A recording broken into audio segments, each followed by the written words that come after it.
Imagine standing in the bustling heart of ancient Babylon, surrounded by merchants haggling in the market, children laughing in the streets, and officials carefully etching words into stone, words that would echo across millennia. What if I told you that some of the very laws carved into those ancient tablets still whisper through our courtrooms today? It's true, the rules that governed daily life thousands of years ago didn't just vanish. They evolved, twisted, and sometimes even stayed startlingly the same, shaping the way we think about justice, fairness, and order. This isn't just a story about dusty old texts. It's about how humanity first tried to answer a timeless question. How do we live together without chaos tearing us apart? Take a moment to think about the last time you relied on a law, whether it was a traffic rule keeping the roads safe or a contract protecting your rights. Now picture this, those concepts didn't spring up overnight. They were painstakingly crafted by civilizations long gone, societies that grappled with the same struggles we face today. From the brutal clarity of Hammurabi's eye for an eye, to the surprisingly progressive laws of ancient Egypt that protected women's property rights, these early legal codes were more than just rules. They were humanity's first attempts to build a world where fairness wasn't just a hope, but a promise. And here's the thing, many of these ancient ideas never really left us. They're hidden in plain sight, woven into the fabric of modern legal systems from Tokyo to New York. So how did these laws survive when so much else, empires, languages, even entire cultures faded into history? That's the mystery we're about to unravel. Over the next 30 revelations, we'll travel back to the dawn of civilization, where kings and scribes huddled over clay tablets, deciding what was right and what was wrong. You'll meet the forgotten lawmakers who dared to dream of order in a world that often rewarded chaos. You'll discover how a code written in stone 28 centuries ago still influences how we punish crimes today. And most importantly, you'll see how these ancient rules weren't just about control. They were about something far more profound, the fragile, beautiful idea that justice should belong to everyone. Ready to decode the secrets of history's oldest laws? Let's begin. Ancient laws were the scaffolding of civilization, the invisible threads holding societies together long before the word justice had a modern definition. But what makes a law truly ancient? These weren't just random decrees scribbled on clay or stone. They were carefully crafted reflections of what early cultures feared, worshipped, and aspired to become. Picture a world where the line between law and religion blurred, where a king's edict might carry the weight of divine command, and where the rules of trade were as sacred as temple rituals. That's the essence of ancient legal codes. They didn't just govern behavior, they defined what it meant to be part of a community. Take Hammurabi's code, etched into a towering stele in Babylon nearly 4,000 years ago. It wasn't merely a list of punishments, it was a declaration of order in a world that desperately needed it. If a man destroys the eye of another, it proclaimed, his own eye shall be destroyed. Brutal, perhaps, but beneath the harshness lay a revolutionary idea: accountability. For the first time, consequences were standardized, not left to the whims of rulers or mobs. This wasn't just about fairness, it was about predictability, the bedrock of any functioning society. Yet ancient laws weren't monolithic.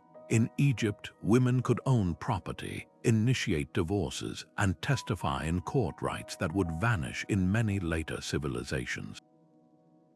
The 12 Tables of Rome codified protections against arbitrary punishment, declaring that no citizen could be sentenced without evidence. These weren't just rules, they were early experiments in balancing power and freedom. And that's why they matter today. Every time you sign a contract, serve on a jury, or even argue a parking ticket, you're standing on the shoulders of those first legal pioneers who dared to imagine a world where order didn't mean oppression, and justice wasn't just for the powerful. The brilliance of these ancient systems lies in their adaptability. They weren't static relics but living frameworks that evolved with their societies.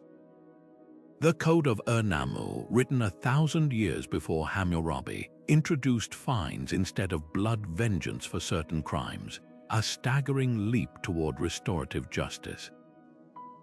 Meanwhile, the Mauryan Empire's Arthashastra in India detailed everything from taxation to disaster relief, proving that good governance wasn't a modern invention. These laws were blueprints not just for courts and punishments, but for the very idea that a society could and should be designed rather than left to chance. So when we study these ancient codes, we're not just deciphering old words. We're uncovering the DNA of civilization itself, the moments when humanity first dared to say, there must be a better way. Whether carved in cuneiform or inked on papyrus, these laws whisper across centuries with a single, enduring question: how do we build a world where everyone belongs? The answers they forged still shape ours today.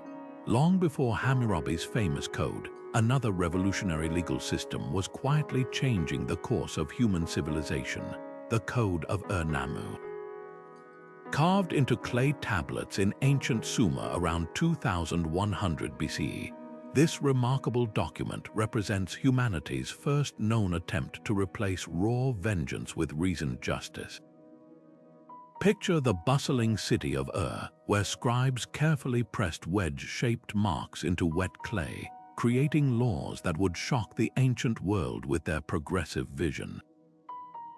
Unlike later eye for an eye systems, Ur-Nammu's code introduced something radical for its time: the idea that justice could be measured in silver rather than blood. Take the law concerning bodily injuries, where earlier societies might demand a life for a wound. Ur-Nammu's code prescribed specific fines: break a man's bone, pay 60 silver shekels, knock out his tooth, that'll cost you 2. This wasn't just about punishment, it was about restoring balance. The code recognized that true justice often lies in making victims whole rather than simply inflicting equal damage. This concept of restitution still echoes in modern legal systems where financial compensation plays a central role, but the code's innovations didn't stop there. It tackled everything from false accusations imposing heavy fines on perjurers to protecting the vulnerable with special provisions for widows and orphans. One particularly forward-thinking law required compensation for accidental deaths caused by negligence, establishing early principles of liability we still follow today.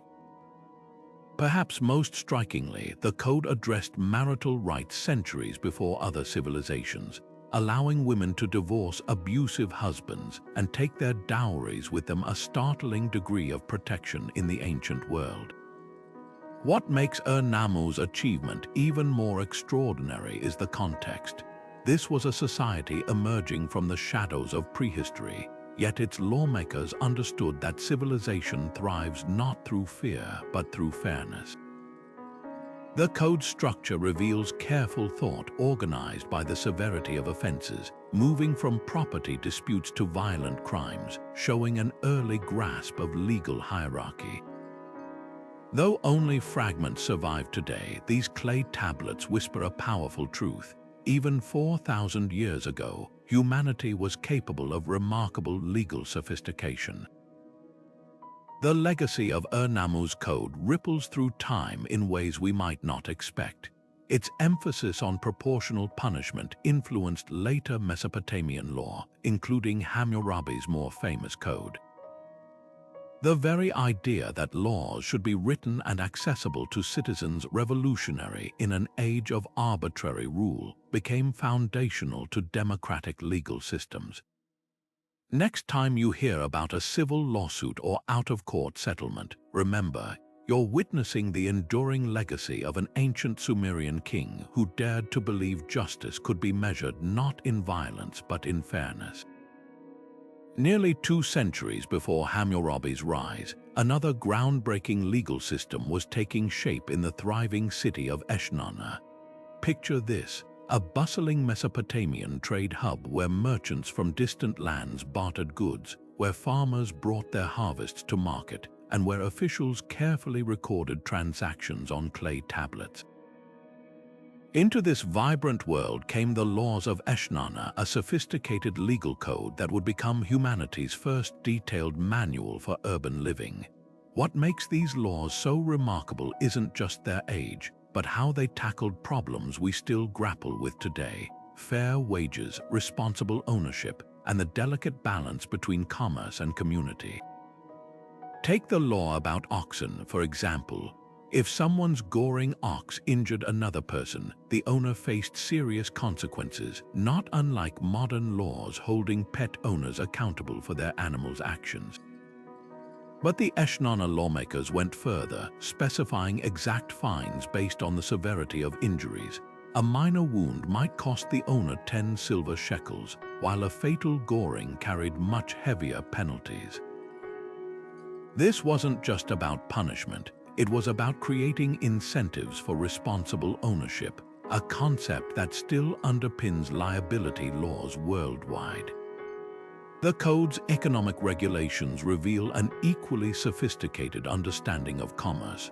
Wages were carefully standardized. A hired ox cost 1 measure of grain per day, while a donkey cost half that amount. Even boat rental fees were fixed by law, preventing price gouging during busy harvest seasons. These weren't arbitrary numbers. They reflected careful observation of market values and labor conditions.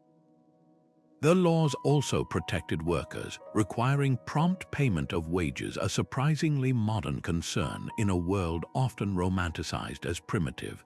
But perhaps most fascinating are the glimpses these laws give us into everyday life. One provision details what happens when a neighbor's wall collapses onto your property, establishing early principles of negligence we'd recognize today. Another addresses the tricky question of flood damage between adjacent fields, showing how the law evolved to handle environmental challenges. Even tavern regulations made the cut, with strict penalties for overcharging customers, proof that consumer protection isn't just a modern invention.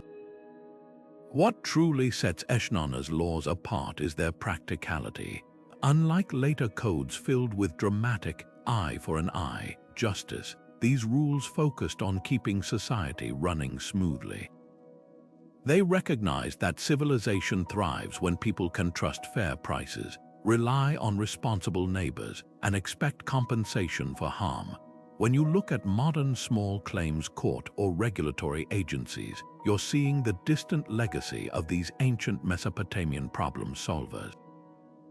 Their greatest innovation wasn't any single law, but the radical idea that order could be planned rather than left to chance, a vision that would shape legal thinking for millennia to come. Now we arrive at the towering stele of Hammurabi, standing nearly 8 feet tall in the center of ancient Babylon. This black diorite monument wasn't just a display of royal power. It was a revolutionary declaration that justice belonged to everyone, from the highest noble to the humblest farmer. Those 282 laws carved in crisp cuneiform script reveal a society grappling with questions we still wrestle with today. How harsh should punishment be? What makes a fair contract, and who gets to decide? At first glance, Hammurabi's eye for an eye justice seems brutally simple. Break a man's bone, have your own broken.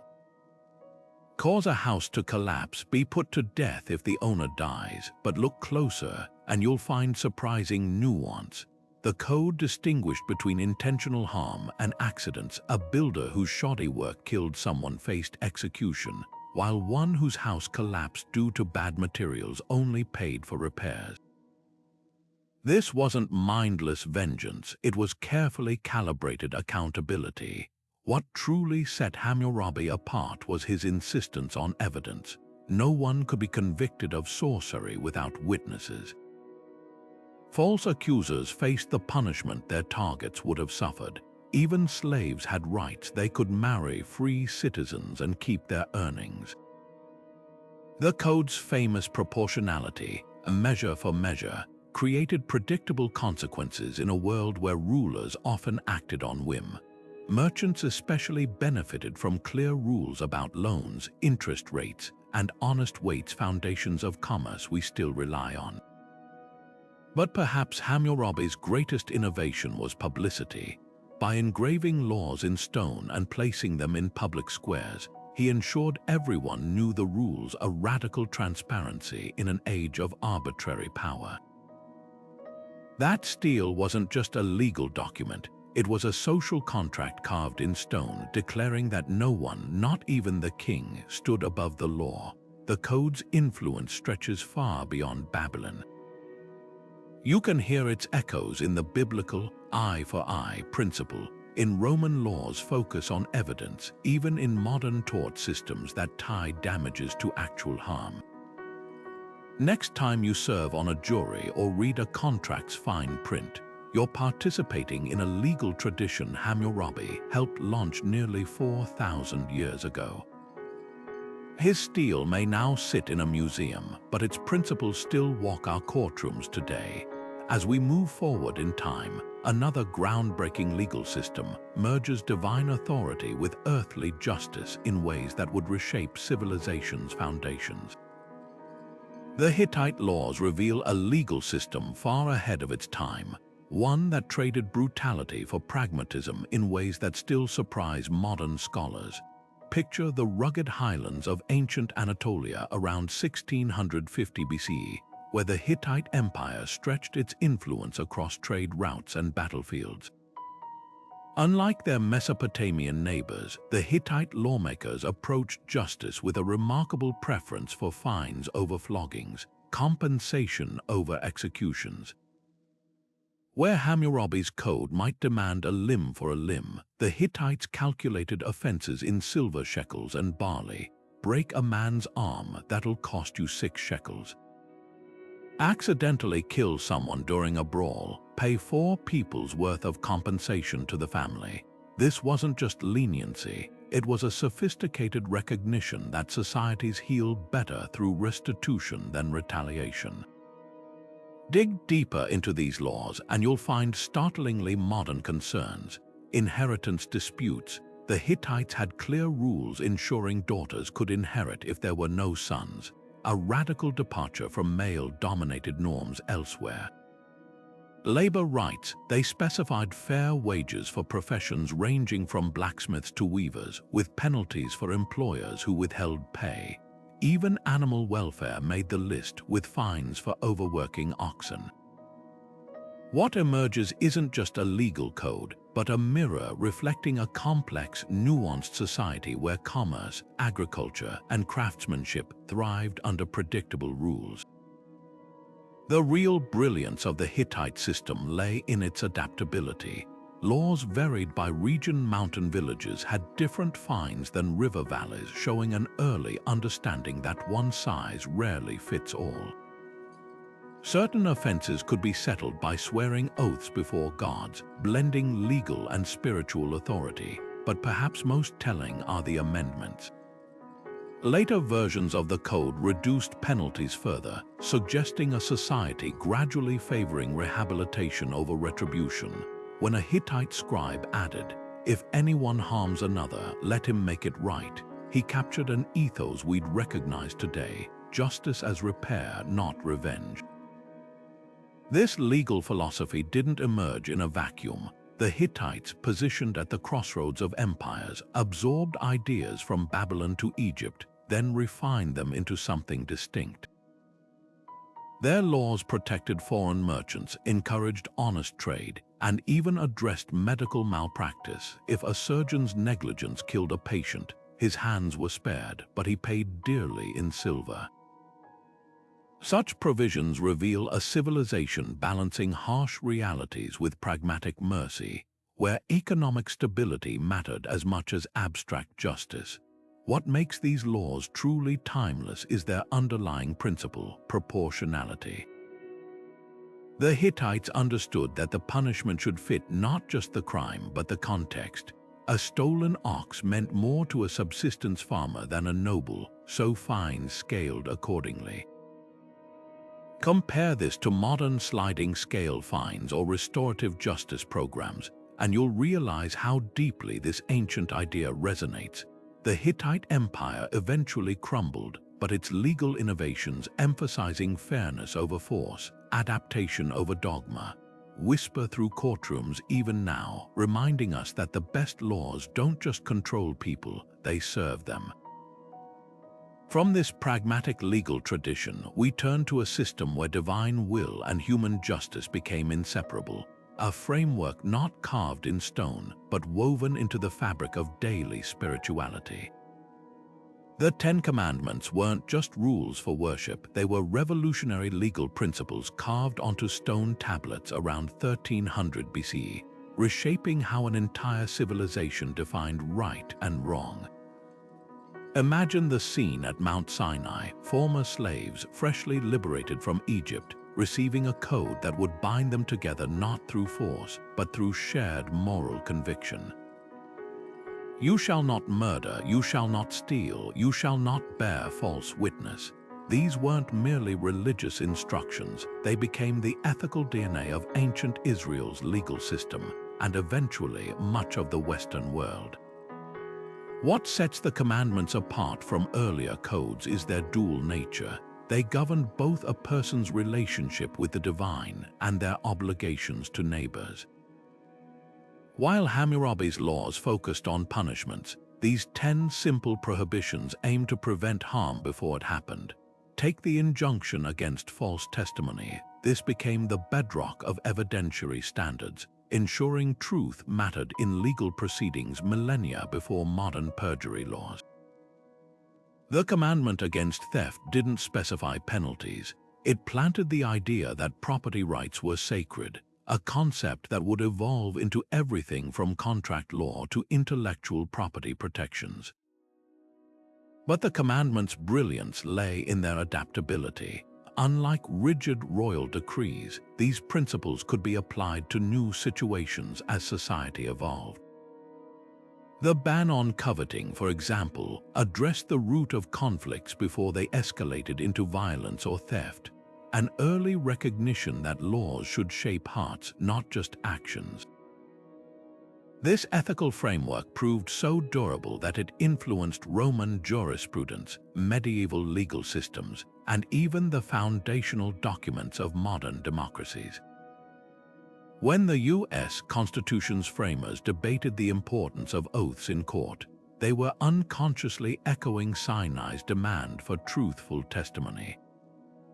The commandments also introduced something radical for their time: equality before the law. Unlike earlier codes that prescribed different penalties for nobles and commoners, these rules applied universally.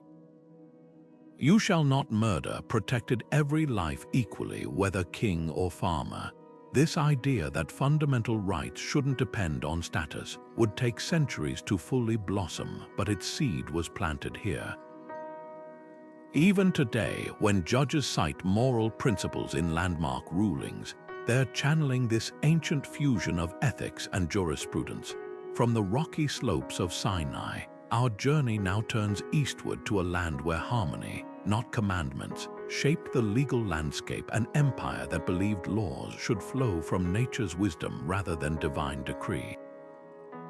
The Code of Manu, etched onto palm leaves around 200 BCE, wasn't just a set of rules, it was an intricate blueprint for an entire civilization. Picture the bustling cities and quiet villages of ancient India, where this text dictated not only laws but the very rhythm of daily life. Known as the Manusmriti, this comprehensive code blended spiritual duty with earthly justice in ways that still spark debate today. At its heart lay the concept of dharma, one's sacred duty based on caste, gender, and stage of life. A Brahmin's responsibilities differed from a merchant's, a student's path diverged from a householder's. This wasn't mere hierarchy, it was an early attempt to define how individuals contribute to societal harmony. What made the Manusmriti revolutionary was its sheer scope. It addressed property disputes with detailed inheritance rules, specifying shares for sons, daughters, and even unborn children. Commercial law covered loans, interest rates, and partnerships, showing sophisticated economic thinking. Criminal penalties ranged from fines for theft to banishment for grave offenses.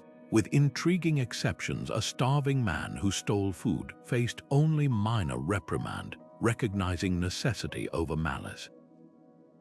The code even ventured into environmental law, prohibiting pollution of water sources, a strikingly modern concern.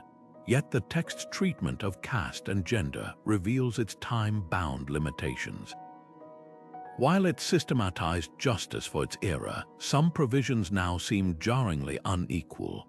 Paradoxically, this very rigidity makes the Manusmriti invaluable. It captures ancient India's social fabric with unflinching honesty, showing how law both reflects and reinforces cultural values. The code's enduring influence is undeniable. Centuries later, Hindu law courts still referenced its principles, and its emphasis on duty over individualism continues to shape South Asian legal thought.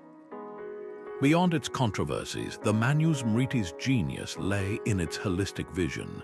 It didn't separate law from morality, economics from spirituality. A trial wasn't just about evidence but about restoring cosmic balance. Judges were advised to consider not just deeds, but intentions, an early nod to the psychological dimensions of justice. When modern courts weigh mitigating circumstances or cultural context, they echo this ancient understanding that law must breathe with human complexity.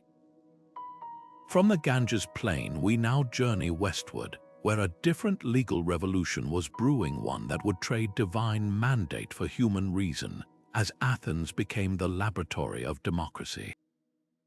The Draconian Code didn't earn its reputation lightly when Draco etched his laws into wooden tablets around 621 BCE. Athenians quickly learned that justice under this system left no room for mercy.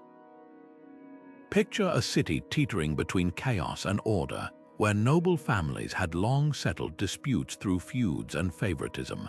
Then came Draco's radical solution: replace blood vendettas with written rules so severe they became synonymous with harshness itself. Steal a cabbage, death; skip a debt payment, death. Even idleness could land you in mortal peril. The laws flowed not with ink but with blood, as one ancient writer quipped, yet beneath their brutality lay a revolutionary idea: consistency matters more than the ruler's mood. What made Draco's approach so groundbreaking wasn't the punishments, but the principle that law should be visible and impartial. Before his code, judgments often depended on which family had more influence or which official owed favors. Now every citizen, rich or poor, faced the same dreadful consequences. This shift from personal whims to public standards planted early seeds of equality before the law, however grim its expression. The code also distinguished between intentional and accidental harm, a nuance later expanded by more progressive reformers. Even Draco's notorious Severity served a purpose. By making the legal system universally feared, it temporarily quelled Athens' rampant aristocratic infighting. Ironically, the code's greatest legacy sprang from the outrage it provoked. Athenians eventually revolted against laws where death seemed the only punishment, demanding Solon's more balanced reforms a generation later. Yet without Draco's extremes, would Solon's moderation have seemed so appealing? This push and pull between harsh order and humane justice became Athens' legal laboratory, testing how far a society could go before demanding change. Modern legal systems still grapple with this tension. When does strict sentencing cross from deterrent into cruelty? How much mercy risks undermining order? Draco's name endures in the word Draconian, but his true impact lies deeper. He proved that codified laws, however flawed, could replace the chaos of personal vengeance. Next time you grumble about overly strict regulations, remember, we owe even our concept of consistent rules to an Athenian lawmaker who believed in terrifying clarity. From this crucible of severity, humanity learned a lasting lesson. The best legal systems balance fairness with force, evolving not from perfection, but from backlash. Now we turn from Athens' wooden tablets to Rome's bronze 12 tables, where a different vision of justice took shape. One built not on fear, but on the radical notion that citizens should know their rights. Rome's 12 tables didn't just hang in the forum as decoration. Those bronze tablets represented a legal revolution that would echo through centuries. Imagine a society where patricians had long dictated justice behind closed doors, until plebeians demanded transparency so fiercely they threatened to abandon the city entirely. The result, 12 tables hammered out in 451 BCE, establishing for the first time that all citizens, rich or poor, stood equal before the law. At least in theory, what made these laws groundbreaking wasn't their content, which often reflected conservative values, but their accessibility. For the first time, legal procedures weren't whispered secrets but public knowledge. Table 3 detailed debt repayment timelines. Table 4 gave fathers authority over families but also responsibilities. Table 8 specified penalties for theft or property damage. This was law stripped bare, where a farmer could check whether his neighbor's fence encroached on his land by consulting the tablets directly. The principle was radical. Justice shouldn't be a mystery reserved for elites. Yet the tables also revealed Rome's contradictions. While mandating equal treatment for citizens, they upheld harsh class distinctions. Debtors could still be sold into slavery, and women remained under male guardianship. But within these limitations sprouted seeds of modern legal principles. Table 1's requirement that both parties must appear before a magistrate established due process. Table 9's ban on special laws for individuals prevented favoritism, an early step toward constitutional government. Even the table's organization, dividing civil from criminal matters, became a model for future legal codes. The genius of this system lay in its adaptability. As Rome grew from city-state to empire, jurists interpreted the table's broad principles to fit new situations, creating a flexible common law tradition. When modern courts distinguish between intentional and negligent acts or uphold the sanctity of contracts, they're channeling innovations first codified on those bronze tablets. The 12 tables may have been Rome's first written laws, but their true legacy is the idea that transparency and consistency form the bedrock of justice, a lesson every society relearns in its own way. From Rome's Forum, we cross continents to ancient China, where a very different legal philosophy was taking shape, one that saw law not as a sword for punishment, but as a mirror reflecting heaven's harmony. The Qin legal code didn't just punish criminals, it built an empire from the fragments of warring states. When Qin Shi Huang unified China in 221 BCE, he faced a monumental challenge: how to govern millions who spoke different dialects, used varying measurements, and followed local traditions.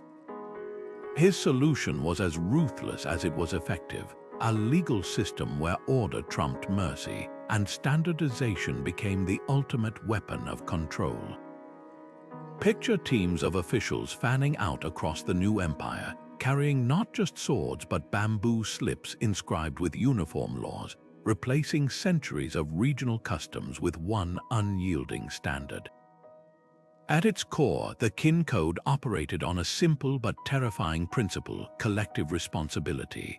Neighborhoods were organized into groups where all families answered for one member's crime, an early form of social pressure that made lawbreaking everyone's problem.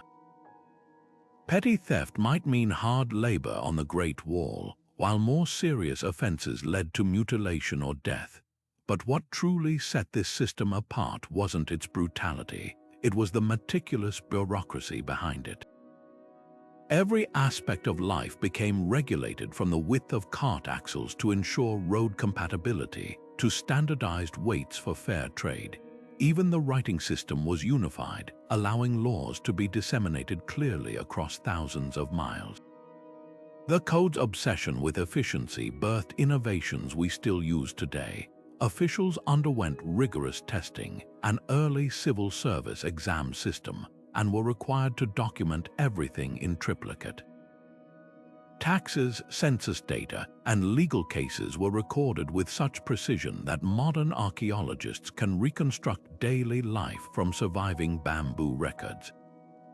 This hyper-organized approach allowed a relatively small government to administer vast territories, proving that paperwork could be as powerful as armies. Yet the Kin Code's greatest legacy lies in its contradictions. While its harshness sparked rebellions that toppled the dynasty within decades, later rulers kept its administrative genius. The Han dynasty softened punishments but preserved the centralized bureaucracy. Today, when you see standardized shipping containers moving seamlessly across borders or global agreements on measurements, you're witnessing the enduring power of Qin Shi Huang's vision. That true unity requires more than conquest, it needs systems so precise they outlast empires. From the ashes of this short-lived dynasty emerged a legal philosophy that would shape China for millennia, one that balanced the Qin's efficiency with a surprising emphasis on rehabilitation over retribution. Deep in the ruins of ancient Gorton, archaeologists uncovered something extraordinary. A sprawling stone wall covered in meticulous Greek inscriptions, not poetry or mythology, but something far more revolutionary. The Gorton Code, carved around 450 BCE, wasn't just a list of rules, it was a masterclass in legal precision, tackling everyday conflicts with a level of detail that would impress modern lawyers. Imagine a Cretan farmer arguing with his neighbor over a damaged olive tree. Instead of resorting to fists or feuds, they could consult these very stones, where the penalty for such disputes was calculated down to the last drachma. What set this code apart was its laser focus on family and property law areas often left vague in earlier legal systems. Divorce, for instance, wasn't treated as a scandal but as a straightforward transaction. If a woman initiated a split, she kept her personal belongings plus half the household's produce.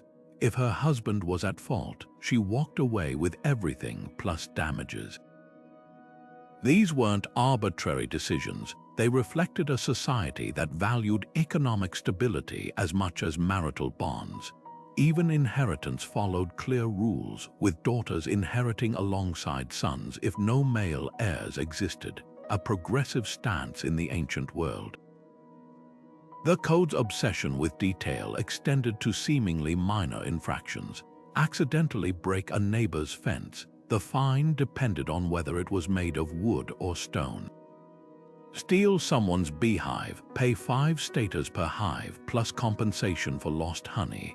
This granular approach did more than prevent disputes, it created predictability, allowing Cretans to plan their lives and businesses without fearing arbitrary judgments. The emphasis on written records was revolutionary too. Unlike oral traditions where laws could shift with retellings, Gorton's rules were immutable, etched in stone for all to see. But perhaps the code's greatest innovation was its humanity. It distinguished between free citizens and slaves in legal matters, but granted even enslaved individuals certain protections, a rare acknowledgement of basic rights in antiquity. When a runaway slave sought sanctuary in a temple, the code specified they couldn't be forcibly removed, only persuaded to return voluntarily. these nuances reveal a society wrestling with complex moral questions, far removed from simplistic eye for an eye justice. The Gorton stones whisper secrets about daily life in the Mediterranean, how people married, traded, and resolved conflicts in the shadow of Mino's legendary labyrinth. Yet their true legacy lies in proving that ancient law could be both precise and practical, balancing harsh penalties with surprising compassion. Next time you sign a prenuptial agreement or settle a property dispute, remember, you're following in the footsteps of cretins who believed even the messiest human conflicts deserved clear, fair solutions. Now we journey from Crete's sun-baked stones to the bustling streets of Babylon, where another legal breakthrough was taking shape, one that would transform how societies managed debt, a challenge as old as civilization itself. The Middle Assyrian laws didn't just govern crimes and contracts, they micromanaged social hierarchies in ways that still startle modern readers. Unearthed from the ruins of Ashur around 1075 BCE, these clay tablets reveal a society obsessed with order, where even the fabric of a woman's veil carried legal weight. One particularly striking law dictated that married women and widows must cover their heads in public, while unmarried women faced punishment for doing the same. This wasn't just about modesty, it was a visible caste system woven into daily life, allowing strangers to instantly identify a woman's marital status, and thus her place in the social order. Yet hidden among these rigid codes were flashes of unexpected fairness. Assyrian women could own property, initiate divorces under certain conditions, and even demand compensation for slander rights that would vanish in many later civilizations. If a husband abandoned his wife for over 5 years, she was free to remarry without penalty. But the laws also exposed brutal double standards. Adultery by a wife meant death, while men faced no such consequences. These contradictions paint a vivid picture of ancient Mesopotamia, a world where legal protections and patriarchal control existed side by side, where progress and oppression shared the same clay tablet. What makes the Middle Assyrian laws so fascinating isn't just their content, but their intent. Unlike earlier codes focused primarily on property disputes or violent crimes, these regulations sought to engineer society itself. Sumptuary laws dictated who could wear certain jewelry or fabrics, reinforcing class boundaries. Even the colors of chariot horses were prescribed based on the owner's rank.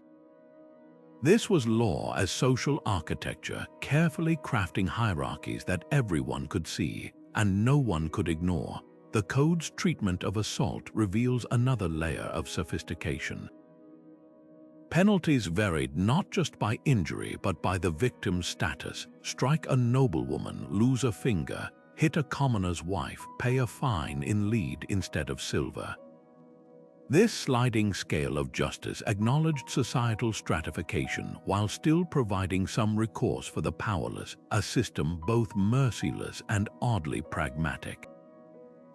From this world of veils and social engineering, we set sail for the open waters, where an entirely different legal tradition was taking shape, one that prioritized flexibility over rigidity, as merchants and pirates alike demanded rules that could travel as far as their ships. The Rhodian sea law didn't just regulate ships, it transformed the Mediterranean into history's first free trade zone. Picture the bustling docks of ancient Rhodes around 800 BCE, where merchants from Egypt, Greece, and Phoenicia haggled over cargoes of olive oil, cedar wood, and purple dye. Without a universal legal framework, these traders faced chaos. What happened when a storm destroyed goods mid-voyage? Who paid when pirates struck? Enter the Rhodians with their revolutionary solution, a maritime code so fair and practical that even Rome would later adopt its principles. At its core, the law tackled 3 game-changing concepts. First, shared risk. If sailors had to jettison cargo to save a ship, everyone who benefited from the lighter load compensated the owner, an early form of insurance called general average still used today. Second, clear liability. Ship captains were responsible for goods in their hold unless they could prove an act of God like a hurricane. This shifted the burden of proof onto transporters, forcing them to maintain seaworthy vessels. Third, salvage rights. Anyone who recovered sunken goods earned a percentage, incentivizing rescue operations that kept trade routes active. But the true genius lay in the details. The law specified exact payment schedules. Salvaging cargo from shallow waters earned 1/5 its value, while deep-sea recoveries netted half. It even addressed modern-sounding dilemmas like environmental damage, fining captains who dumped ballast in harbors. These weren't arbitrary rules. They emerged from centuries of seafaring experience, distilled into principles that balanced profit with collective good. The Rhodians understood something profound. Commerce thrives where there's predictability. Their laws gave merchants confidence to invest in long voyages, knowing disputes would be settled fairly. When Roman jurists later praised Rhodian wisdom in maritime cases, they weren't just flattering allies. They recognized a system that had tamed the Mediterranean's chaos through reason rather than force. Today, when shipping contracts reference general average or courts rule on salvage claims, they're speaking the Rhodian language, proof that good law doesn't just solve problems, it builds civilizations. From the wine-dark sea, we turn inland to the Persian Empire's royal road, where a different kind of legal innovation was ensuring messages traveled faster than gossip in a bazaar. The Achimenid Empire didn't conquer with swords alone. It ruled through a revolutionary legal philosophy that turned diversity into strength. When Cyrus the Great established his vast Persian domain around 550 BCE, he faced a challenge no empire had solved: how to govern dozens of cultures from Egypt to India without constant rebellion. His answer: the world's first multicultural legal framework, where tolerance wasn't weakness but state policy. Imagine being a Jewish exile in Babylon or a Greek trader in Anatolia under Persian rule. You could worship your gods, speak your language, even keep local laws, so long as taxes flowed to the imperial treasury and roads stayed open for Persian couriers. This system thrived on a simple but radical principle: respect begets loyalty. Cyrus's famous cylinder, often called history's first human rights charter, declared that displaced peoples like the Jews could return home and rebuild their temples. Provincial governors enforced Persian law for major crimes but allowed villages to settle petty disputes by ancestral customs. The empire even funded local priesthoods, understanding that when people felt their identity was safe, they were less likely to revolt. The result: a stability so profound that when Alexander the Great toppled Persia 2 centuries later, he kept much of its administrative structure intact. What made Achimenid law truly groundbreaking was its flexibility. While Assyrian kings boasted of mass deportations and Babylonian rulers imposed uniform codes, Persia's legal architects recognized one size rarely fits all. Egyptian farmers could still resolve water rights disputes by Nile traditions, while Phoenician merchants adhered to maritime contracts familiar in Tyre and Sidon. This wasn't just generosity, it was brilliant statecraft. By reducing friction between conquerors and conquered, the system minimized costly rebellions and maximized tax revenue. Even the empire's famed postal system doubled as a legal network, with royal judges stationed along highways to handle appeals from any subject, regardless of ethnicity. The legacy of this approach echoes wherever modern nations grapple with multiculturalism.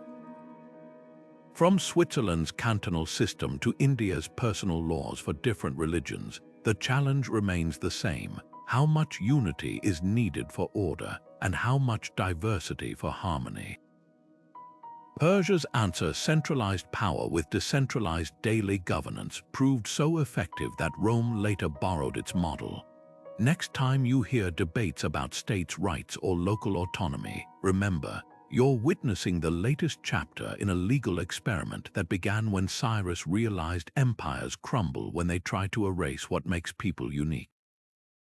Now we journey from Persia's sun-baked highways to the misty hills of early Britain, where an entirely different legal tradition was taking root, one that relied less on written codes and more on communal memory and oral oaths. In the misty valleys of 10th century Wales, King Hywell crafted a legal code as rugged and nuanced as the landscape itself. Unlike the blood-soaked justice of many medieval kingdoms, Hywell's laws prized restoration over retribution. A sheep stolen meant repayment in kind, not the thief's hand severed. Picture a shepherd discovering his neighbor's dog had worried his flock. Under these laws, the offending dog's owner didn't face execution, but compensated with healthy lambs to rebuild the herd. This was justice designed for a pastoral society where survival depended on cooperation, not conflict. The law's attention to detail revealed how deeply geography shaped legal priorities. Cattle raids, a constant threat in mountainous terrain, carried precise penalties scaled to the value of each stolen cow, distinguished by color and age. Even bees, vital for wax and honey in a land short on sugar, had their own legal protections. Hives could be moved only at night when bees were dormant, preventing disputes over swarms. Women enjoyed rights unheard of elsewhere in medieval Europe, inheriting property and initiating divorce without stigma, reflecting a society where every member's labor mattered. Hywell's genius lay in recognizing that effective laws must mirror how people actually lived. When resolving boundary disputes between farms, the code instructed judges to consider not just deeds, but oral traditions and the memories of elders, acknowledging that in an illiterate society, wisdom lived in voices, not parchment. This pragmatism extended to governance, with local assemblies wielding real power rather than distant rulers imposing arbitrary decrees. From these verdant hills, we now travel to the sun-drenched courts of the Abbasid Caliphate, where a different legal revolution was unfolding, one that wove divine revelation with human reason into a system still guiding millions today. Sharia law wasn't merely a set of rules. It was a revolutionary fusion of divine guidance and earthly justice that transformed the deserts of Arabia into a legal laboratory. Emerging in the 7th century CE alongside Islam, this system viewed law as inseparable from spirituality, where every contract, inheritance dispute, or criminal case carried both worldly and eternal consequences. Picture the bustling markets of Medina, where merchants consulted Quranic verses alongside business ledgers, knowing their transactions needed to satisfy not just trading partners, but divine principles of fairness. What made Sharia groundbreaking wasn't its severity, often exaggerated in modern discourse, but its holistic vision of justice that balanced rights with responsibilities, individual needs with communal harmony. At its core, Sharia redefined economic relationships with startling modernity. Interest-bearing loans were prohibited to prevent exploitation, while profit-sharing partnerships became the norm, an early form of venture capitalism where risk and reward were distributed fairly. Inheritance laws guaranteed daughters a fixed share of estates centuries before European women could own property independently. Even the treatment of prisoners set radical standards. Captives had to be fed the same meals as their captors, and freeing slaves was considered one of the highest forms of charity. These weren't just legal technicalities, they were expressions of a profound ethical principle. True justice uplifts the vulnerable. The system's adaptability proved equally remarkable. As Islam spread from Spain to Indonesia, Local customs were often incorporated into legal practice through scholarly interpretation. Maliki jurists in North Africa developed distinct rulings from Hanafi scholars in Baghdad, yet all operated within Sharia's flexible framework. This balance between universal principles and regional diversity allowed the system to govern vastly different societies for over a millennium. Modern finance still feels Sharia's influence through Islamic banking's growth, proving 7th century ethical concerns about predatory lending remain relevant today. Yet Sharia's most enduring innovation may be its emphasis on intent over technicality. Unlike rigid legal codes that prized literal compliance, Islamic jurisprudence prioritized the spirit behind actions. A contract signed under duress held no weight, and charitable acts done for show were considered spiritually void. This focus on conscience created a legal culture where ethics weren't just enforced by courts, but cultivated in hearts. When contemporary debates rage about Sharia's place in modern societies, what often gets lost is this nuanced history, a system that sought to harmonize human law with divine mercy, proving spirituality and justice need not exist in separate realms. From the sun-baked courtyards where early scholars debated these principles, we now voyage north to a starkly different legal world, one where frost clung to beards and justice was decided beneath the limbs of ancient trees. High in the windswept lava fields of 10th century Iceland, an experiment in communal justice was taking shape that would echo through the corridors of power for centuries. The All-Thing wasn't just a gathering, it was a living, breathing legal ecosystem where free men from across the island's fjords and farms converged each summer at Thingvellir, a natural amphitheater where the very landscape seemed designed for democracy. Picture this, chieftains and farmers standing shoulder to shoulder on the law rock, their voices carrying across the Rift Valley as they debated everything from property disputes to the banishment of outlaws. What made this system revolutionary wasn't its laws, which often mirrored Norse traditions, but its structure, a body where laws were recited aloud by the law speaker, amended through consensus, and enforced by collective will rather than royal decree. This was law as public spectacle and participatory act. Every free man could attend and voice opinions, though only chieftains held voting rights, a limited democracy by modern standards, but groundbreaking in an era of kings and emperors.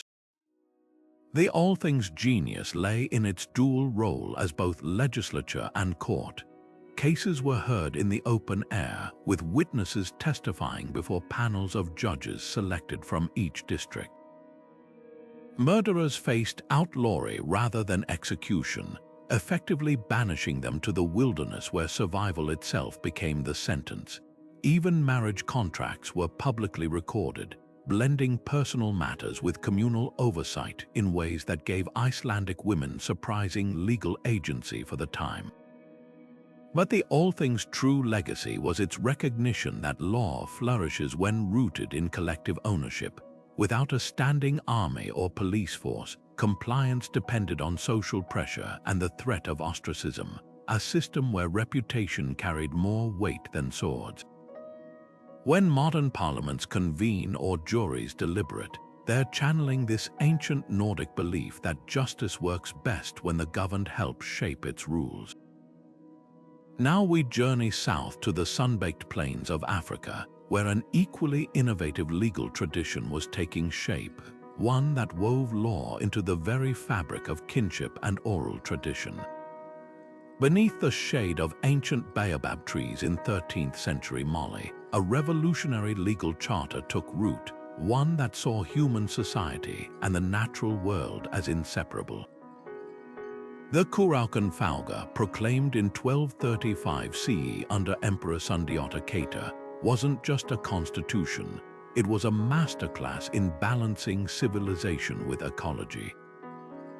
Picture the vast Sahel region where hunters tracked game through golden grasslands, farmers coaxed crops from arid soil, and griots preserved history through song.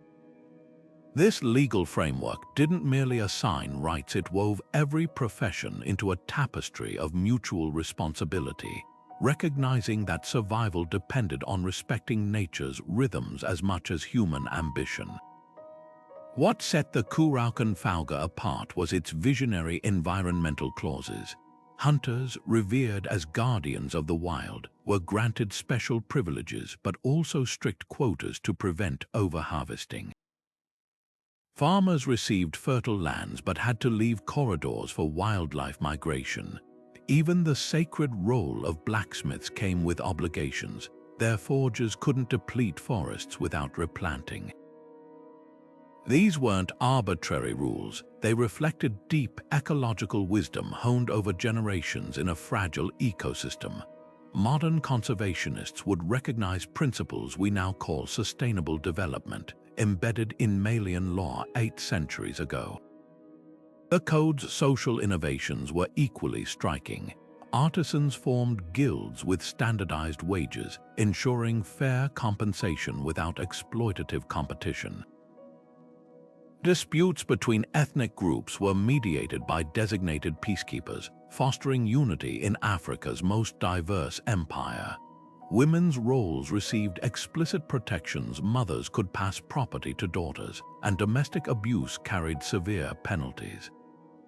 This holistic approach recognized that true harmony required justice on multiple fronts: economic, environmental, and cultural.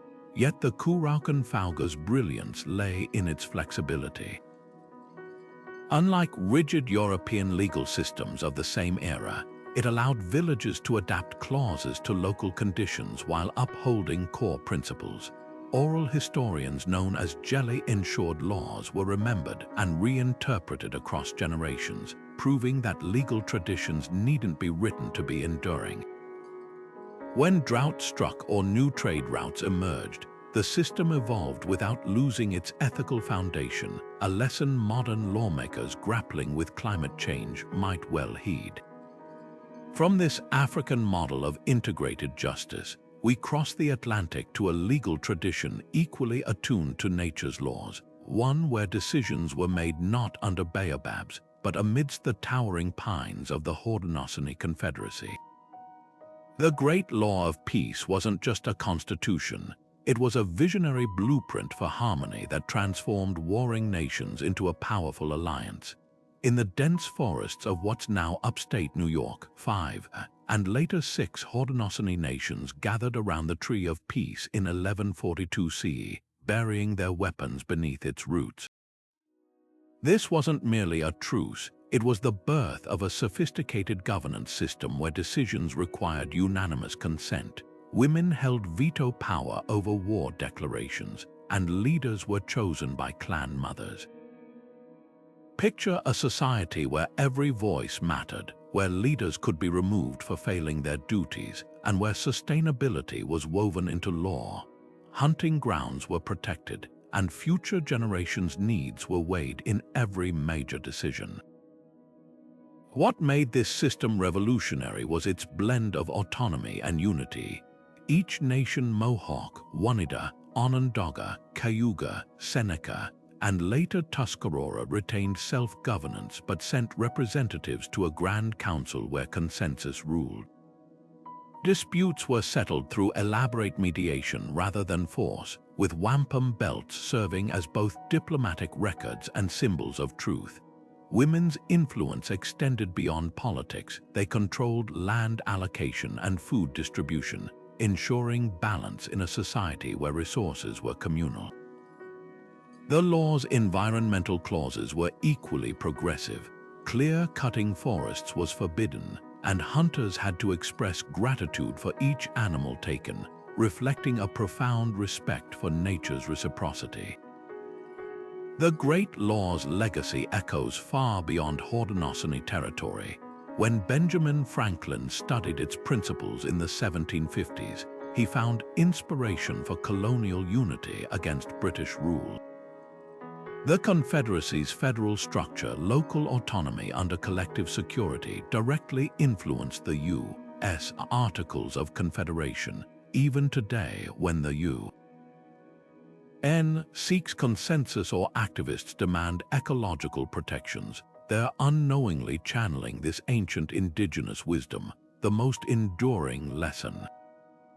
That true peace isn't the absence of conflict, but the presence of systems that transform discord into cooperation.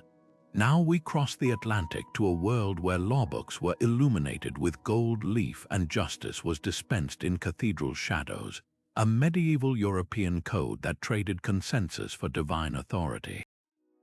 The year 1215 marked a turning point in the history of power, not with a battle cry, but with the scratch of quills on parchment at Runnymede. The Magna Carta, forced upon King John by his rebellious barons, was far more than a medieval peace treaty. It became the first stone in the foundation of constitutional government, proving even kings weren't above the law. Picture the scene: weary nobles and a cornered monarch negotiating terms beside the Thames, unaware they were crafting principles that would echo in courtrooms and legislatures 8 centuries later. What made this document revolutionary wasn't its immediate impact. It was annulled by the Pope within weeks, but the ideas it unleashed. For the first time in English history, royal power faced written limits. Clauses 39 and 40 established that no free man could be imprisoned or stripped of property without lawful judgment by his peers, a direct ancestor of modern due process. The Charter also protected church rights, standardized weights and measures for fair trade, and even addressed riverbank maintenance, showing how deeply law intertwines with daily life. Yet the Magna Carta's genius lay in its mutability. Later generations reinterpreted its clauses to suit new struggles. 17th century parliamentarians wielded it against absolute monarchy, while American colonists cited it to protest taxation without representation. Each era found fresh resonance in its ink-faded phrases, proving great legal documents grow beyond their creators' intentions. Today, when constitutions worldwide guarantee habeas corpus or prohibit arbitrary arrests, they're channeling Runnymede's legacy. That power unchecked becomes tyranny's engine. From England's water meadows, we sail southeast to a land where law took shape not on parchment, but in the interplay of monsoon rains and rice fields, an ancient tie system that balanced royal decrees with village wisdom. In the heart of 14th century Siam, where gilded temples pierced the sky and monsoon rains nourished emerald rice paddies, the Ayutthaya laws quietly wove together strands of Hindu cosmology and Buddhist compassion into a legal tapestry unlike any other. Picture a kingdom where royal scribes etched laws onto palm leaf manuscripts, blending the divine mandate of kingship from Hindu traditions with Buddhism's emphasis on moral responsibility.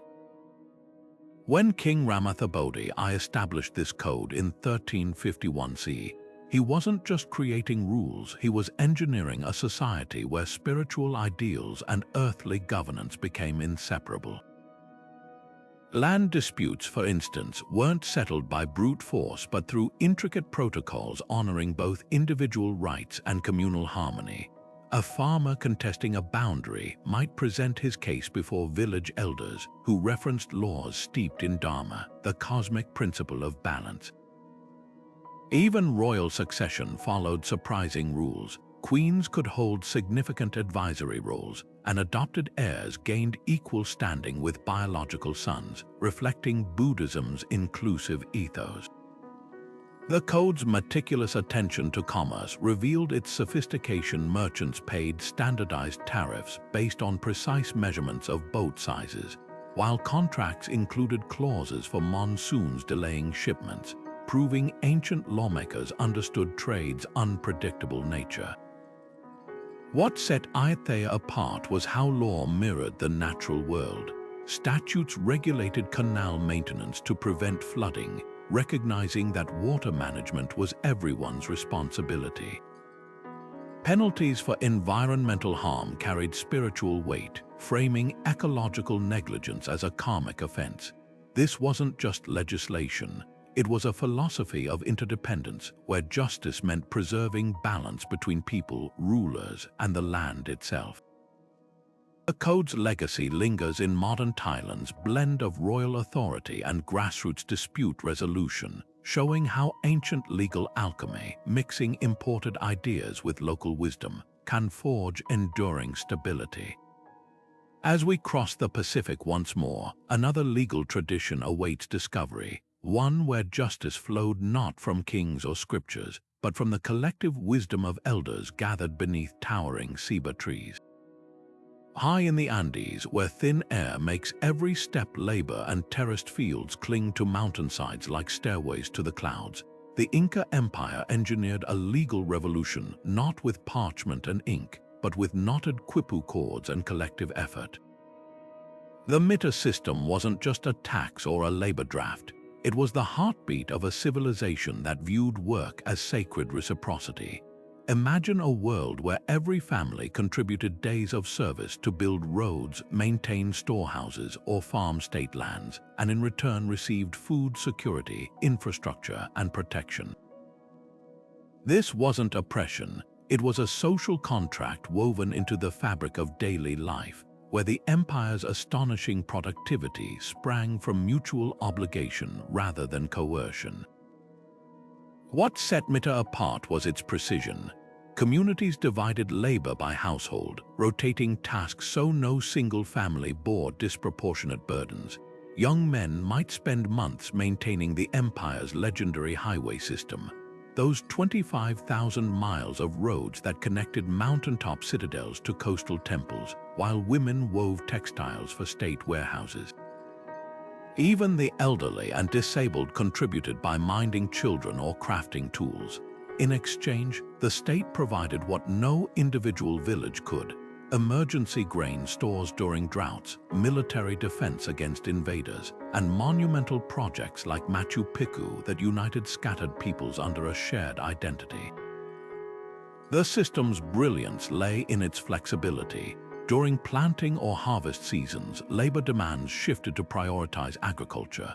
In lean years, the state could scale back obligations, recognizing that sustainability mattered more than rigid quotas. This wasn't just economics, it was applied philosophy. The Incas believed in Aini, the idea that reciprocity bound the universe, from humans exchanging labor to the sun god, Intai providing warmth in return for worship. Modern welfare states, with their balance of taxation and public services, unconsciously echo this ancient Andean principle, that societies thrive when contributions and benefits flow both ways. Yet mita's legacy carries shadows. When Spanish conquistadors twisted the system into brutal forced labor in silver mines, they exposed how easily communal ideals can be weaponized by those in power. This duality reminds us that even the most ingenious legal frameworks depend on the ethics of their enforcers, a lesson as relevant today as in the age of emperors and quipu keepers. Now we journey from the Andes stone highways to the bamboo groves of medieval Japan, where a samurai's sword was less a weapon than a symbol of legal authority. In the island nation of Japan, where mist clung to sacred mountains and rice paddies terraced the hills like steps to the heavens, the Teiho Code of 702 CE didn't just rewrite the rules, it reimagined an entire civilization.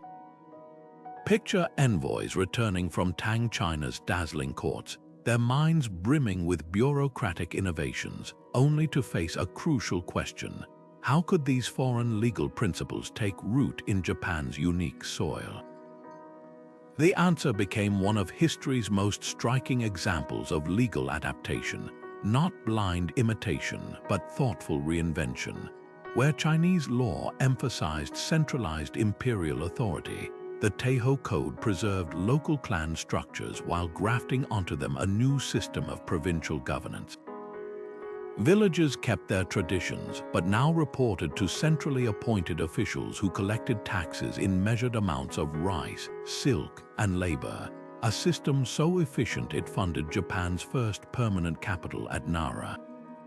Land reform proved the code's masterstroke. Inspired by China's equal field system, Japanese lawmakers allocated plots based on family size, but with a critical twist, lands reverted to the state not annually, but only upon the holder's death.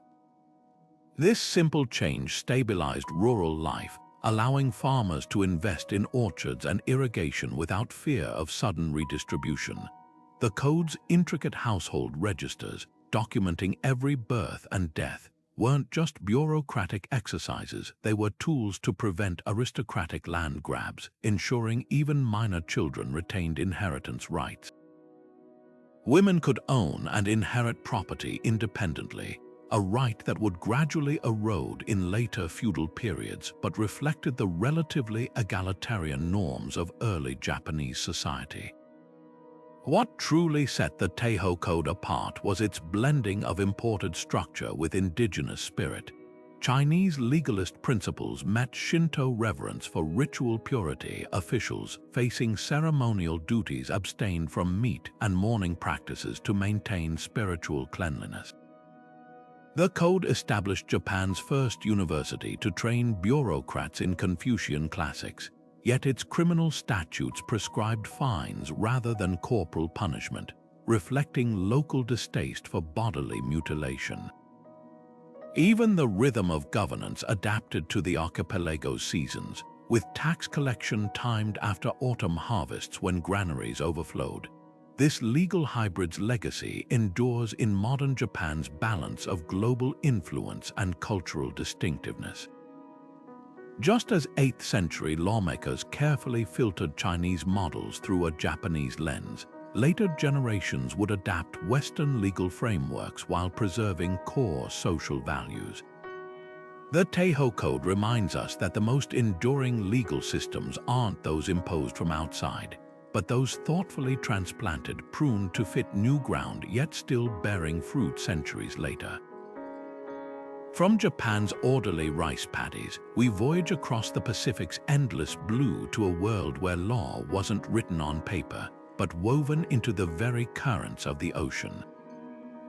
Beneath the towering cliffs of Hawaii's volcanic shores, where the Pacific's waves crashed against black sand beaches, the Kapu system wove sacred order into every aspect of life long before European sails appeared on the horizon. This wasn't just a set of rules, it was a spiritual and ecological blueprint, dictating when to fish, how to harvest, even where women could eat. Picture a society where the rhythm of the tides aligned with divine law, where certain bays lay untouched during spawning seasons, and stepping onto a chief's shadow carried the same gravity as breaking a modern felony statute. The Kapu's brilliance lay in its dual nature. Yes, violations like eating forbidden foods or interrupting a priest's ritual could indeed mean death, but these harsh penalties upheld something extraordinary, a sustainable balance between humans and an island ecosystem with no margin for error.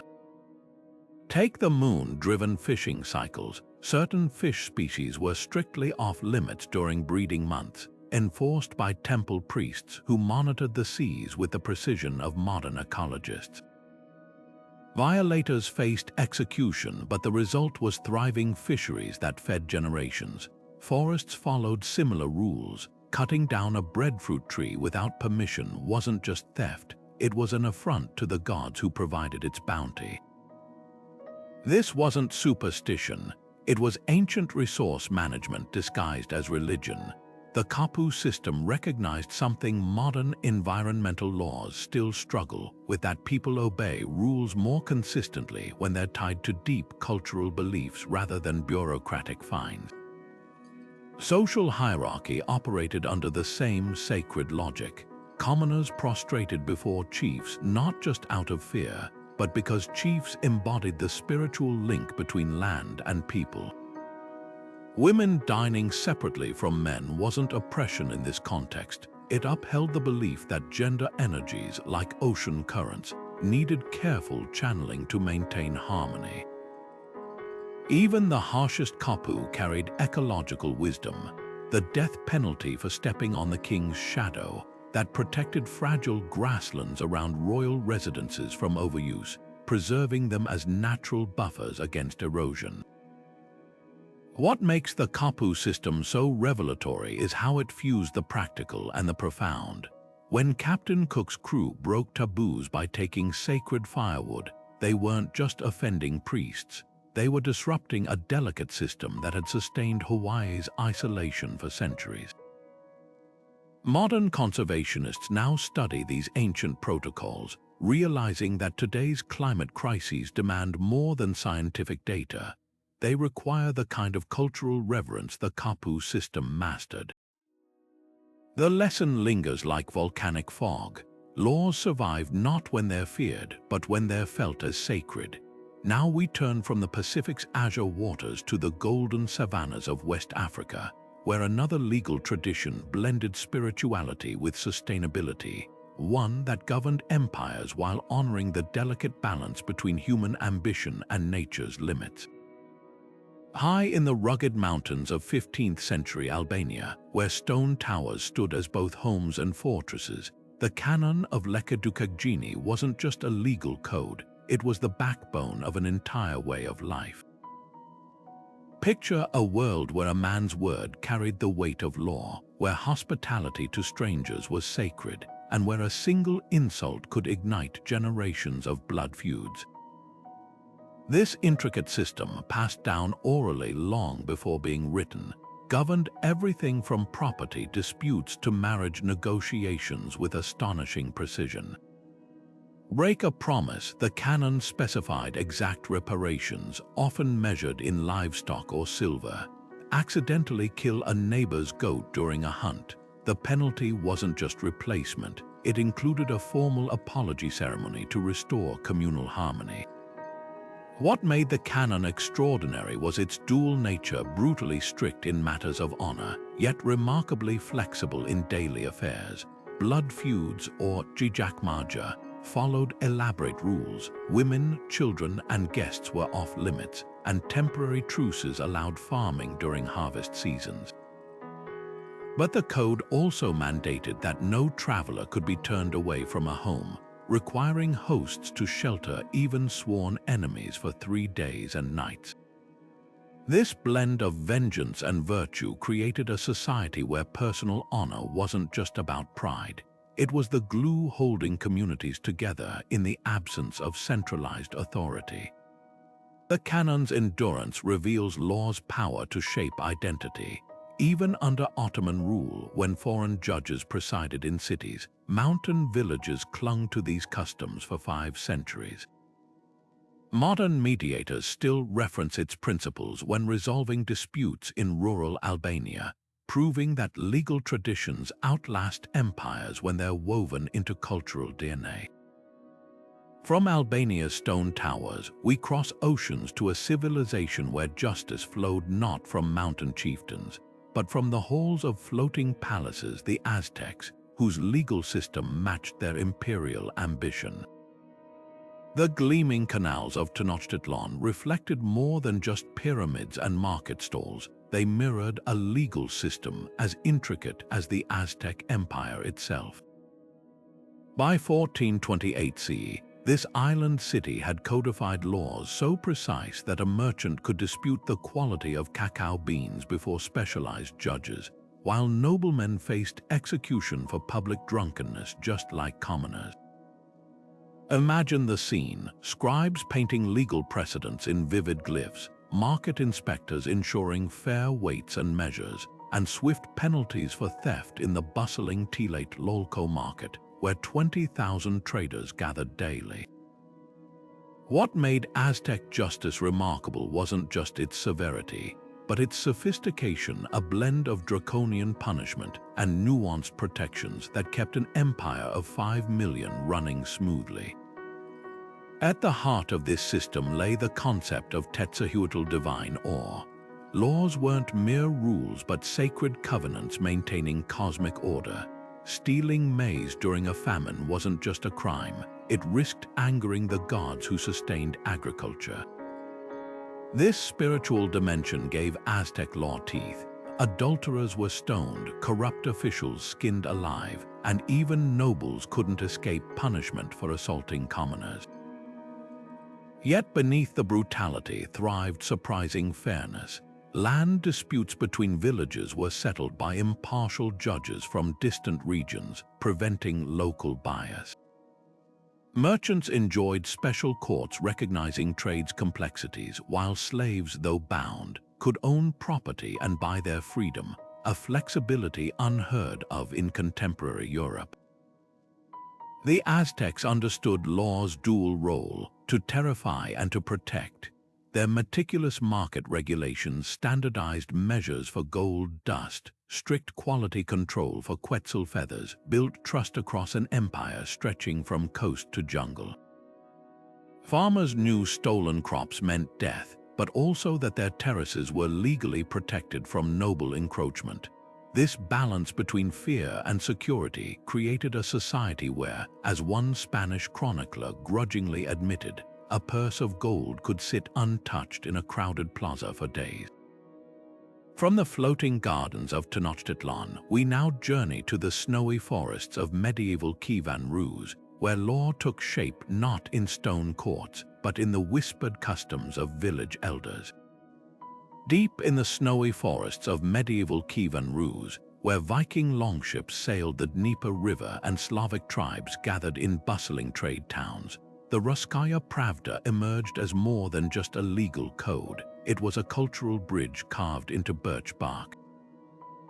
Imagine the scene: Prince Yaroslav the Wise, grandson of Viking conquerors, presiding over a realm where Norse merchants haggled alongside Slavic farmers, all needing common rules to prevent bloodshed over stolen furs or disputed silver. This 11th century legal masterpiece didn't just impose order, it wove together two wildly different traditions into something entirely new. Where Viking law favored brutal retribution and Slavic customs leaned toward communal reconciliation, the Russkaya Pravda found a middle path, calculating offenses in precise silver grivnas rather than spilled blood. The code's genius lay in its graduated justice. Kill a high-ranking Draconian warrior, that's 80 grivnas, roughly 16 pounds of silver, payable to his family. Kill a common farmer, 40 grivnas, but here's where it gets fascinating. The law distinguished between intentional murder and crimes of passion, with lesser fines for fights that escalated unexpectedly. Even slaves had protections. Owners faced penalties for beating another man's servant without cause. This wasn't just fairness, it was economic pragmatism in a land where every laborer's survival mattered. Merchants received special safeguards too, with double compensation for stolen trade goods, recognizing commerce as Rus' lifeblood. What truly set the Russkaya Pravda apart was its adaptability. Later versions added protections for women's property and harsher penalties for church theft, showing how law evolved with society's priorities. When Mongol invaders later shattered Kievan unity, fragments of this legal DNA survived in regional courts, proving that good law outlasts even empires. Modern Russia's legal system still carries faint echoes of Yaroslav's vision, where punishment is measured, not meted, and where order begins with shared rules rather than brute force. Now we leave the frozen rivers of Rus for the tropical waters of Southeast Asia, where an entirely different legal tradition took shape, one written not on birch bark, but in the language of tides and monsoons. The Undang Malacca wasn't just a legal code, it was the secret sauce that transformed a sleepy fishing village into the undisputed queen of the 15th century spice trade. Picture the Malacca Strait at dawn, its waters thick with sails from Arabia to China, where merchants haggled over pepper and cloves under the watchful eyes of harbor masters armed with bamboo scrolls. These laws didn't simply regulate commerce, they orchestrated a multicultural symphony, blending Islamic principles with indigenous Malay Adat customs to create something unprecedented. A trading empire where trust mattered more than armed guards. At its core, the code's genius lay in its dual approach to justice. Islamic law governed contracts and family matters, ensuring Muslim traders from Gujarat or Yemen felt on familiar legal ground. But for maritime disputes, local traditions prevailed. A captain accused of cheating on pepperweights wouldn't face corporal punishment. He'd pay fines calibrated to the cargo's value, keeping trade flowing rather than ships languishing in port.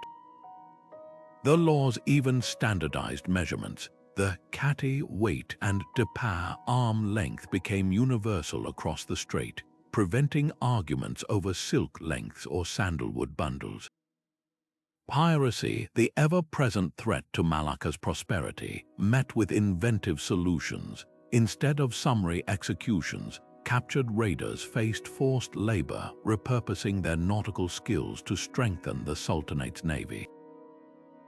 This pragmatic twist turned predators into protectors, a strategy modern anti-piracy efforts still echo. Women merchants enjoyed surprising freedoms too. The code explicitly protected their right to conduct business independently, a rarity in 15th century global trade hubs. Yet the Undang's true legacy was its invisible infrastructure of trust.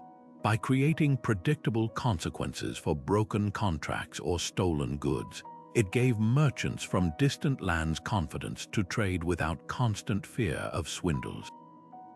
When a Javanese ship captain knew his dispute with a Tamil trader would be settled fairly under shared rules, risks decreased and profits multiplied. Modern free trade zones from Dubai to Singapore owe a debt to this Malay innovation, proof that the best laws don't just control chaos, they turn it into commerce.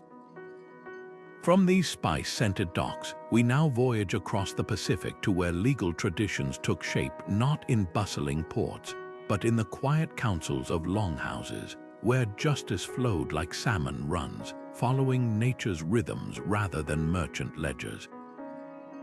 Among the towering pines of the Haudenosaunee Confederacy, laws didn't live on parchment or stone, they pulsed through intricately woven strands of purple and white shell beads. Wampum belts weren't mere decorations, they were living legal documents, each pattern a precise articulation of treaties, clan relationships, and constitutional principles. Picture a solemn gathering where leaders from the Mohawk, Oneida, Onondaga, Cayuga, and Seneca nations passed these belts hand to hand, their designs encoding everything from land boundaries to the great law of peace itself. The two-row wampum, two parallel purple lines on a white background, became a revolutionary diplomatic tool, symbolizing indigenous and European societies traveling side by side in mutual respect, neither steering the other's vessel. What made this system groundbreaking wasn't just its portability, but its multidimensional nature. Unlike static written codes, wampum belts required human memory and oral tradition to fully activate their meaning. Designated speakers trained for years to interpret each curve and color, reciting the exact words tied to every bead. This fusion of physical artifact and performative recall created a dynamic legal tradition, one where interpretation remained a communal act rather than an elite monopoly. When disputes arose, the relevant belt would be brought forth, its patterns prompting a verbatim recitation of the original agreement. The belt's durability meant they could be stored in special longhouse compartments for generations, becoming a tangible chain linking past promises to present obligations. The belts also embodied a profound philosophical innovation, law as relationship rather than decree, where European legal systems of the same era focused on punishment and control. Wampum diplomacy emphasized reciprocity and renewal. Treaties weren't considered final after signing but required periodic, polishing, ceremonial revisitations where parties would literally and metaphorically rub the belts to maintain their luster and relevance. This concept of law as an ongoing conversation rather than a fixed pronouncement challenges modern legal assumptions about finality and enforcement. European colonists initially dismissed wampum as primitive currency, failing to grasp its jurisprudential sophistication. Yet the system's influence quietly permeated colonial governance. Benjamin Franklin studied Haudenosaunee federalism through wampum protocols, while early land deals often involved belt exchanges, though Europeans frequently violated these agreements, not understanding their binding spiritual weight. Today, as courts grapple with indigenous land claims, some turn to wampum belts as legal evidence, recognizing their enduring power to encode truth across centuries. From these woven strands of diplomacy, we cross the Atlantic to a world where law took shape not in shell beads, but in the flickering candlelight of monastic scriptoria, where medieval scribes painstakingly copied legal texts that would shape kingdoms. In the rugged hills of 7th century Iberia, where Roman aqueducts still carried water through Visigothic towns, King Rexiswinth ordered scribes to compile a legal revolution, the Liber Judiciarum. This wasn't just another barbarian code, it was a masterclass in legal alchemy, blending Roman precision with Germanic tribal customs into something entirely new. Imagine a courtroom where Latin-speaking judges referenced parchment scrolls of Justinian's laws one moment, then invoked traditional weregild payments, the Germanic practice of compensating victims' families, the next. The Visigothic code's genius lay in this very fusion. It preserved Roman distinctions between intentional and accidental harm, while adopting Germanic fines scaled by social status. A nobleman's life might be valued at 300 solidi, a farmer's at 100, yet both had recourse to justice unheard of in purely tribal systems. Women's rights under this code would shock many medieval societies. A Visigothic bride didn't become her husband's property, she retained control over her dowry and any inherited lands. Divorce, while difficult, allowed women to reclaim their possessions, a radical notion when most European women were legally invisible. Even slavery received nuanced treatment. Masters who killed enslaved people faced fines, and those who forced conversions risked losing their property entirely. These weren't just progressive flourishes. They reflected a society straddling two worlds, one where Roman concepts of citizenship met Germanic traditions of sworn oaths and kinship bonds. The code's treatment of religion reveals another layer of innovation. While mandating Catholic orthodoxy, Visigothic kings had recently converted from Arian Christianity. It prohibited forced baptisms of Jews, an uneasy compromise in an era when most rulers saw religious uniformity as political necessity. This delicate balance shows law's power to both reflect and restrain societal tensions. When modern Spain debates autonomy for regions like Catalonia, it unknowingly echoes these ancient legal negotiations between central authority and local identities. From this Iberian melting pot of legal traditions, we journey south across the Mediterranean's azure waters to a kingdom where law took shape not in stone fortresses, but in the shade of spreading baobab trees, the Mali Empire, where justice unfolded as both royal decree and communal ritual. High in the rugged highlands of 14th century Ethiopia, where ancient monasteries clung to cliffs like fortresses of faith, the Kebra Nagast wasn't merely a book, it was the soul of a nation carved onto parchment. This sacred text, whose title means Glory of Kings, wove together divine mandate and earthly justice into a tapestry that would define Ethiopia's identity for centuries. Imagine royal scribes hunched over goatskin pages, blending biblical prophecy with local tradition to create something extraordinary. A legal system where the king ruled as God's anointed, yet bore sacred duties to protect the weak and administer fairness. At its heart lay a revolutionary claim that Ethiopia's Solomonic dynasty descended directly from King Solomon and the Queen of Sheba, making its rulers custodians of a covenant older than Christianity itself. What set the Kebra Nagast apart wasn't just its origin myth, but how it transformed spirituality into statecraft. While European monarchs of the same era leaned on feudal oaths, Ethiopia's kings derived authority from this text's vivid narrative. The Ark of the Covenant resided in their land, making them guardians of divine law. Yet this power came with strings attached. The text explicitly commanded rulers to judge the poor with righteousness, forbade unfair taxation, and even outlined protocols for resolving disputes between farmers over grazing lands. One remarkable passage warned that a king who failed to hear the petitions of commoners would lose divine favor, a stark contrast to the absolute monarchies emerging elsewhere. The code's blending of justice and devotion shaped Ethiopia's unique Christian identity, while Europe's medieval courts separated ecclesiastical and royal jurisdictions. Ethiopian law fused them. Church leaders served as judges, applying biblical principles to cases ranging from theft to marital disputes. The Kebra Nagast's influence extended beyond courtrooms. It standardized weights and measures to prevent marketplace fraud, established sanctuary rights for refugees, and even regulated monastic land holdings to prevent exploitation. These weren't abstract ideals. They were daily realities in a society where faith and governance shared the same breath. But the text's true genius lay in its endurance. When Muslim empires surrounded Ethiopia or European colonizers carved up Africa, the Kebra Nagast's narrative of chosenness became a shield.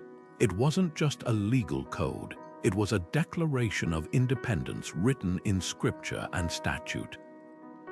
Modern scholars still debate its legacy. Some see an early model of theocratic constitutionalism, others a tool of centralized control. Yet its fingerprints linger in Ethiopia's legal traditions, from the ceremonial role of the Orthodox Church to the cultural expectation that leaders embody both piety and fairness. From these highland citadels where law and liturgy intertwined, we turn to a very different legal revolution, one unfolding not in parchment-lined scriptoria, but in the smoke-filled coffeehouses of Enlightenment Europe. Ancient legal codes, whether carved in Babylonian stone or woven into Polynesian oral traditions, reveal a striking pattern: humanity's shared obsession with three fundamental goals: order, fairness, and cultural survival. Beneath the surface, differences between Hammurabi's brutal retaliations and the Haudenosaunee restorative councils lies a common recognition that societies collapse without mechanisms to resolve conflicts predictably. Consider how the code of Ur-Nammu's silver-based fines and the Tang Code's elaborate sentencing scales both sought to replace chaotic vengeance with measurable consequences. Even the severest systems, like Draco's blood-soaked tablets, ultimately aimed to prevent the endless cycles of feuds that tore communities apart. Property rights emerged as another universal concern, though cultures defined property wildly differently. For Mesopotamian merchants, it meant safeguarding warehouse inventories with strict theft penalties. For the Maori of Aotearoa, it involved intricate rules about fishing territories passed down through generations. The Inca Mita system treated labor as communal property, while English common law enshrined individual land ownership, yet all recognized that clear rules about resources prevent daily life from devolving into constant squabbles.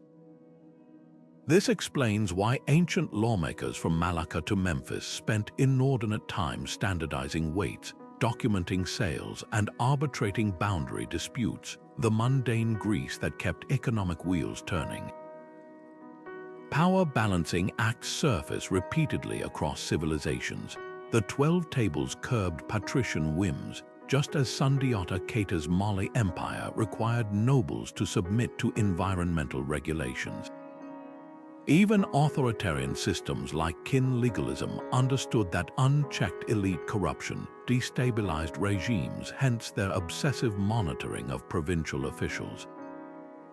The recurring appearance of debt relief laws, from Jubilee in Leviticus to Solon's Seisachtheia in Athens, reveals another shared insight. Societies flourish when legal systems occasionally reset exploitative imbalances. Perhaps most fascinating is how these ancient codes mirror each other's blind spots. Nearly all privileged certain groups, whether Athenian citizens over metics or Brahmin over Shudra, while claiming impartiality. Yet many also contained flashes of unexpected equity. Byzantine farmer protections nestled alongside imperial pageantry, or Aztec market courts where commoners could sue elites. This tension between ideal and practice reminds us that law has always been both aspirational and deeply human, a tool for civilizations to reach toward justice while stumbling over their own biases. The echoes between these systems suggest something profound about human nature.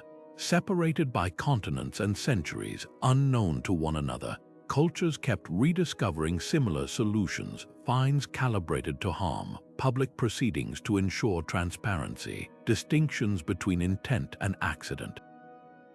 These parallels hint that legal innovation isn't purely about progress, but about continually answering the same eternal questions: how much force preserves order without breeding tyranny?